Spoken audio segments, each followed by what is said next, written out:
پچھلے دنوں آپ نے دیکھا ہوگا بڑا سوشل میڈیا پہ بھی ہر جگہ ایک پشاور کے پٹھان نے کوئی لفظ کہا تو وہ سوشل میڈیا کی زینت بن گیا، ہر زبان زد عام ہو گیا، ہر شخص نے وہی کہنا شروع کر دیا۔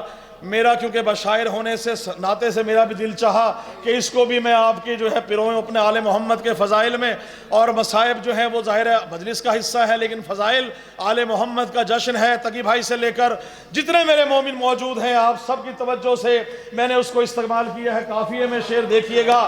دیکھیں جی، بات یہ ہے، ایک لفظ اس میں آ رہا ہے ابلیس مطلب شیطان، اور دوسرا لفظ اس میں آئے گا نرگ۔ نرگ کہتے ہیں دوزخ کو، ایسا ہی ہے جی قبلہ؟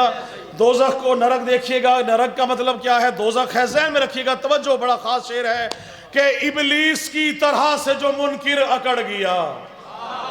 بھائی سلامت رہے، آپ سب کو کر رہا ہوں۔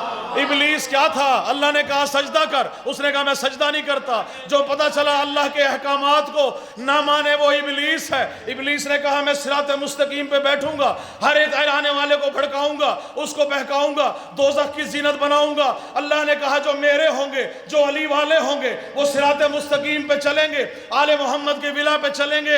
ابلیس کی طرح سے جو منکر اکڑ گیا، ابلیس کی طرح سے جو منکر اکڑ گیا، ابلیس کی طرح سے جو منکر اکڑ گیا، بغض و عناد کی وہ نجاست میں سڑ گیا۔ کوئی توجہ چوتھے مصرے پہ انشاءاللہ دیکھیے گا۔ ابلیس کی طرح سے جو منکر اکڑ گیا، ابلیس کی طرح سے جو منکر اکڑ گیا، بغض و عناد کی وہ نجاست میں سڑ گیا، اور پھیلی ہوئی نرگ میں ہے بغض علی کی بو، پھیلی ہوئی نرگ میں ہے بغض علی کی بو، دشمن علی ولی کا جہنم میں بڑھ گیا۔